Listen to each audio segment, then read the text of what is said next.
in-depth, investigative. This is KXAN News Today. Good morning. This is a live look out on the roads this morning as this car, our crew, working its way onto I-35 from Central Austin. You can see it is still wet out there, and the visibility is pretty low this morning. And then yesterday, of course, we had all those low water crossings that remain closed this morning here in Central Texas.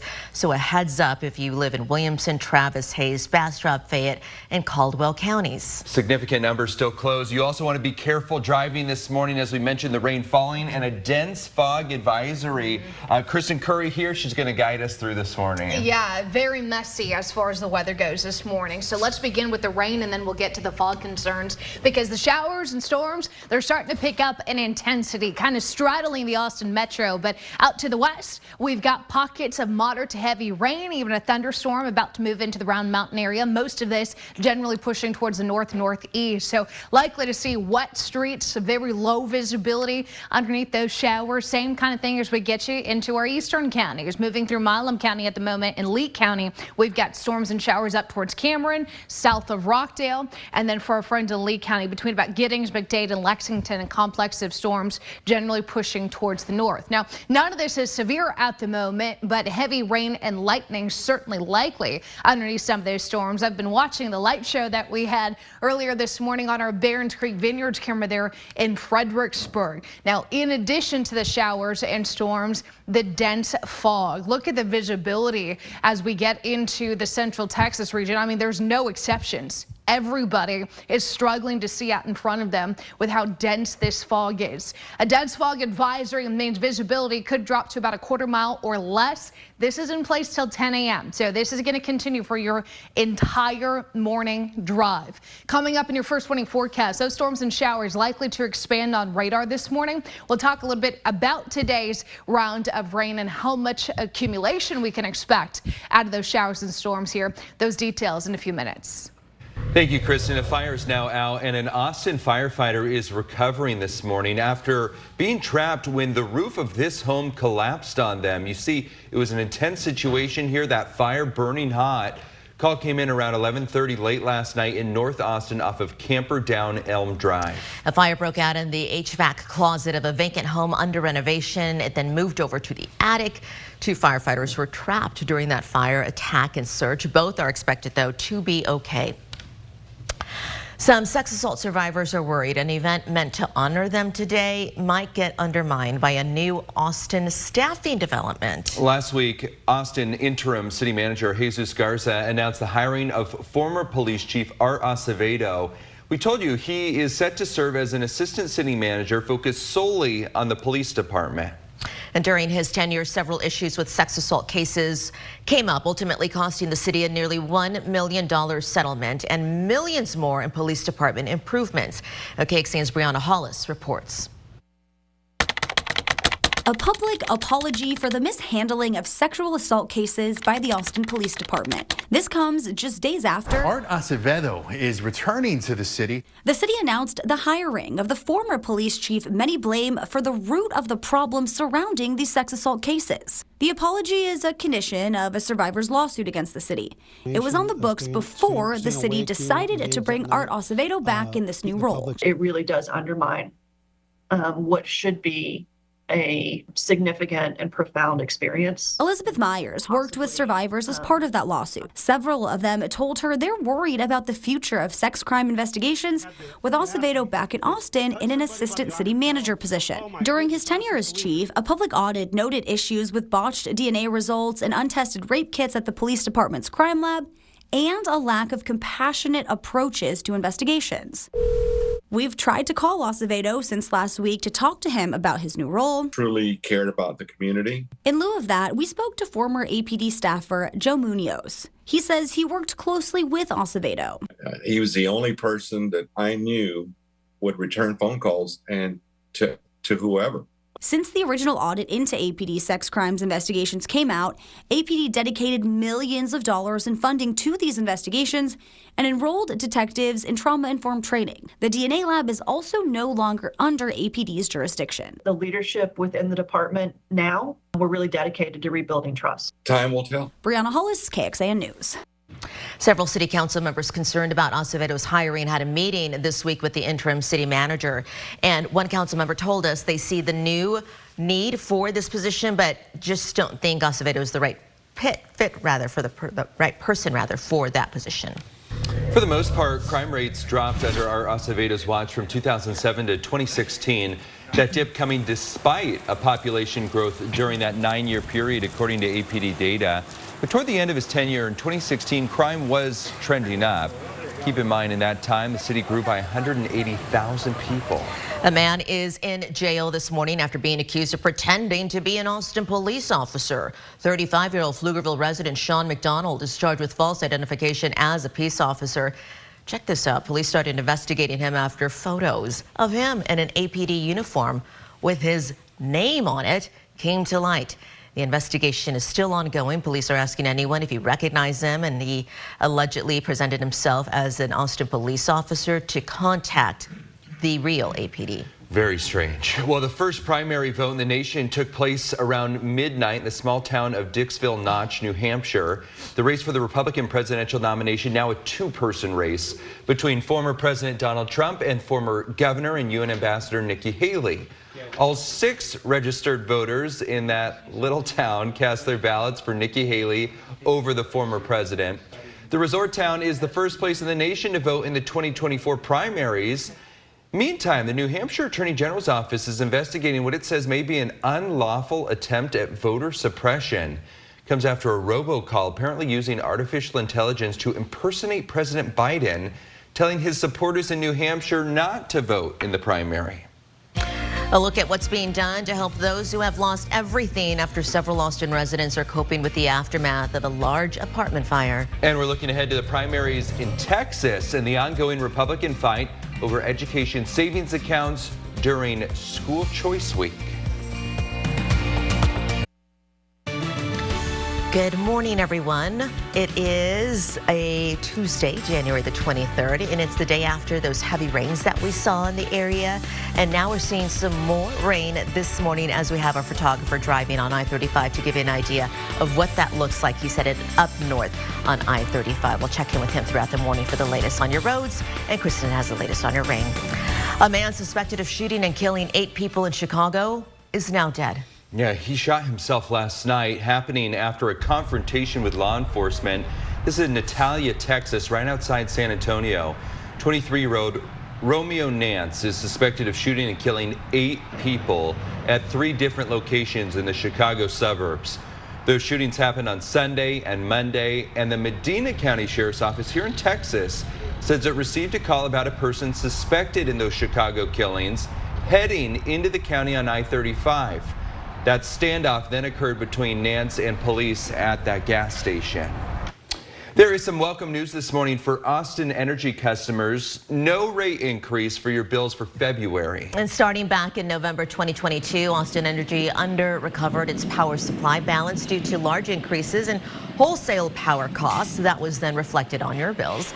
Last month, power supply costs were over-recovered by $14 million. So what does that all mean? No adjustment needs to be made to your bills right now. That's the headline. Austin Energy says market prices generally moderate in the fall through the early spring before increasing again toward the summer. A new phase starting for Project Connect as Austin's light rail is a step closer to actually happening. One of the best players in the state of Texas with a prestigious honor on Monday could get bigger today. I'll explain coming up. Good morning. It is Monday and a live look outside. You can see it is wet there on the roads. This is I-35. Oh, did I say Monday? It's Tuesday. That's okay. Let's correct that. It's the most Monday Tuesday right now. It really is when you look out and you see just how rainy and drizzly and foggy it is to start your Tuesday. Every winter, as the cold sets in, parents and their kids dive into this age-old question, is it acceptable when it's so cold it's freezing to wear shorts? Are you at that age right now when your kiddo says no pants? We've had some debates, or short sleeves at least, where I don't want to wear the long sleeve, or I certainly don't need to wear the sweatshirt. Let me tell you, it's about fashion, okay? It's about fashion. It's about whether they want to wear it or not because they think it's cool. But is it safe? What do the doctors say? Today's tackling the split issue this morning as kids insist they go free of pants, and some parents, like mom of two Eileen Bredenbrecker, are giving up the fight and say just wear shorts. He's not going to wear them. So he's going to be late to school. It's going to be a fight every morning. So I figured let him go to school, learn his lesson, and eventually he'll start wearing pants. Eventually, right? Eventually. Yeah, I mean, they're the ones who are going to be cool and say, hopefully later on, you know what, you were right. Today is getting to the bottom of the bare legs controversy this morning, and we'll share the results of their poll to settle up the score. And then that is when you bring the scientific findings to your child and say, this is what's happening. I will say, there are some adults that I know who just refuse, they're shorts guys. Yeah. They're built differently, is what I'm told. Yeah. Into adulthood. Yeah, at that point, we've given up trying to take the next step. But when you're 8, you know, Right. it's that, is that a There's safe still hope. choice when it's Right. cold outside? That's You know, still hope. you know what, I will say, you might get away with some shorts today because our temperatures really aren't that cold. We're going to rebound nicely. In fact, today is likely going to be even warmer than yesterday, but we got a whole slew of weather problems out there today. Let's begin with radar because you'll notice the showers and storms continue to favor the hill country in spots. So through portions of eastern Llano County into Burnett, Lampasas, we've got moderate to light rain here, even a pocket there of thunderstorm right in the very far northern portion of Blanco County.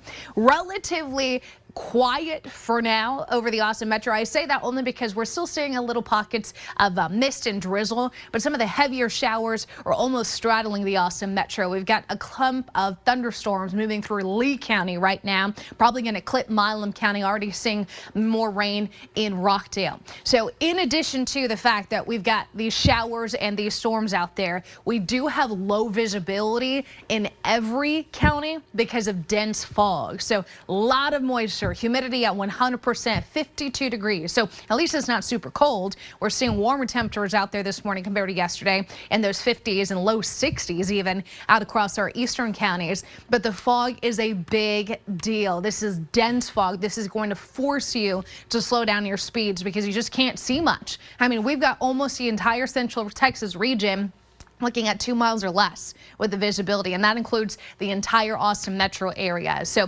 please make sure you're factoring that into your morning drive. It is going to be wet in spots too, and we do expect showers and storms to spread out through the first half of today. That's a high chance of seeing storms and showers where you are this morning. So let's take a stab at what some of the high resolution models are showing as far as timing goes. Putting this into motion, you'll notice there's storms not only growing in coverage, but also in intensity. We'll continue this for the next few hours. Maybe a little lull late morning. Still anticipating, though, some spotty showers and isolated storms to push in for the early afternoon. As far as your evening drive home goes, most staying dry. We'll have to watch our eastern counties in particular, though, maybe getting clipped by the last little piece of this round. Drier skies for almost everyone tonight. But overnight into tomorrow, here comes our last little piece here. It's likely going to favor areas to our south and east. That being said, we still have potentially another 1 to 3 inches of additional rainfall between now and around midday tomorrow. So this is where the flooding concern comes in because these same areas picked up 1 to 3 inches yesterday. So our soils are going to be waterlogged in spots, and we're really having to watch how quickly that rain comes down. We've got room for it, right? We're still battling drought conditions. It's just a matter of we don't have a whole lot of break between what we had yesterday and what's coming in today. Low risk of severe storms today. That's going to be mainly in our eastern counties for wind and hail. Although that is not the primary concern. The primary risk will be flooding today. That's a 2 out of 4 risk for flash flooding across most counties. Includes all of the Austin metro and eastern counties. Gets a little bit further to the east as we get into tomorrow. That being said, 7-day forecast. We've got a good chance of showers and storms through most of the day today. Highs in the 60s. Tomorrow, a 70% chance of widespread rain. Slightly drier Thursday. One little more piece of energy here swung our direction, gives us a low chance of spotty showers Friday. But the good news is we've got sunshine, nice mild temperatures heading into the weekend with those dry skies. Hey, it ain't just us dealing with the inclement weather. Wanted to show you parts of the country also dealing with flooding. Get this, this is San Diego. They're now dealing with significant flooding issues after heavy rain hit. Flood warning was issued. Multiple streets experienced standing water up to knee height, forcing some to even leave their homes. Highways also saw significant flooding, roads being completely undrivable, multiple accidents as a result of that flooding. Until the standing water is dealt with, people were urged to move to higher ground and avoid walking or driving. And get this, yesterday, one of the wettest January days in San Diego history with over 3 inches of rain. Okay, Kristen, thank you. As we brace for more of that rain that Kristen's been talking about, some families are still trying to pick up the pieces from a fire that kicked them out of their homes on Thursday morning. The fire scorched much of the Bent Tree apartment building in North Austin, affecting 8 units, 16 people who live there. KXAN Sam Stark talked to one of those residents to learn how she is coping and what comes next. Into the things that you can't replace.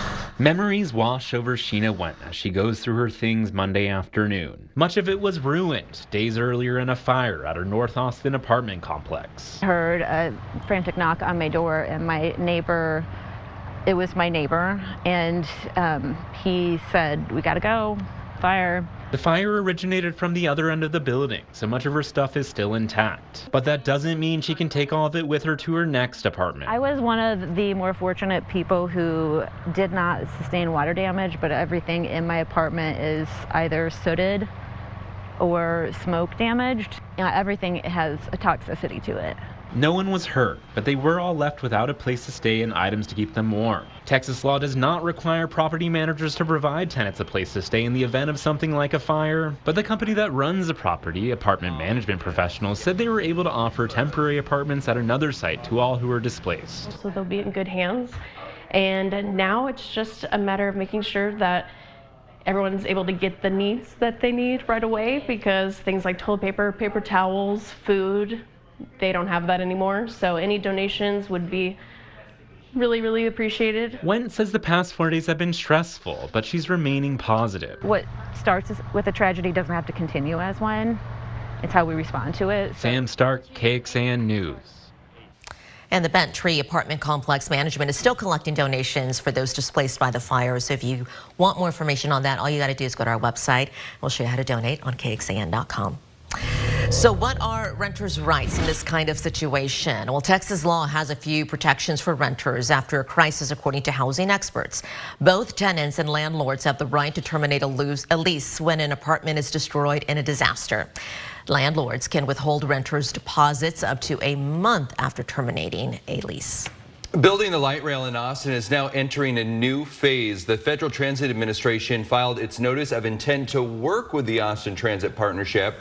So what does that mean? Well, the federal government is now going to start working on an environmental impact study of the first phase of Project Connect's light rail program. The nearly 10-mile light rail service covers 15 stations from the Crestview area in North Austin down south to Old Torf, southeast to the airport. There are several in-person open house events for the community starting February 1st. You can find the dates and times of this story at KXAN.com. The United States Postal Service is looking to hire and wants to get people on board fast. The agency hosting a job fair this Thursday at 12 Austin locations from 10 in the morning until 2 in the afternoon. USPS says starting salaries range from about 18 to 20 bucks an hour. We've got those locations for you at KXAN.com, along with some of the positions that the Postal Service is looking to fill. This is KXAN Sports, brought to you by Thomas J. Henry. Good morning to you. One of the top high school players in the state is from right here in Central Texas, Josiah Mosley from Stony Point High School. And on Monday, Mosley honored as one of 48 nominees for the prestigious McDonald's All-American team. They'll cut it down to the final 24 today. Mosley and Stony Point ranked number 2 in the state, 1 loss on the season. He's headed to Villanova. Proud to certainly represent his high school, but also his school district. He is the first Round Rock ISD basketball player to be nominated for the McDonald's team. Well, I feel like it means a lot because I feel like Round Rock is slept on. Like, a lot of people don't really think Round Rock has like a lot of athletes. It's not really like an athletic kind of district. Even like the Austin area, a lot of people think Dallas, Houston, like other places kind of like the main place for athletes. So I feel like Round Rock's like a lot, slept on a lot. It's my senior season, so I feel like state is kind of like the main goal. Our coach kind of emphasizes there's only one team in the state ends on the win, and we kind of want to be that team. So I feel like me and my teammates, we both have, like, we all have that goal in mind, and like we're basically like, that's like the bare minimum for us. Like, we want to make it to state. Mosley and Stony Point 7-0 in district play take on Vandegrift this evening. They're tied for second with Round Rock at 5-2. UT men in Norman, Oklahoma tonight against number 11 OU. That's a 6 o'clock start. Back to you. Thanks, Roger. For those listening on the KXAN News podcast, thanks for joining us. Here's what we're tracking at 5. We are hearing from Austin leaders and why they're making a public apology to sex assault survivors.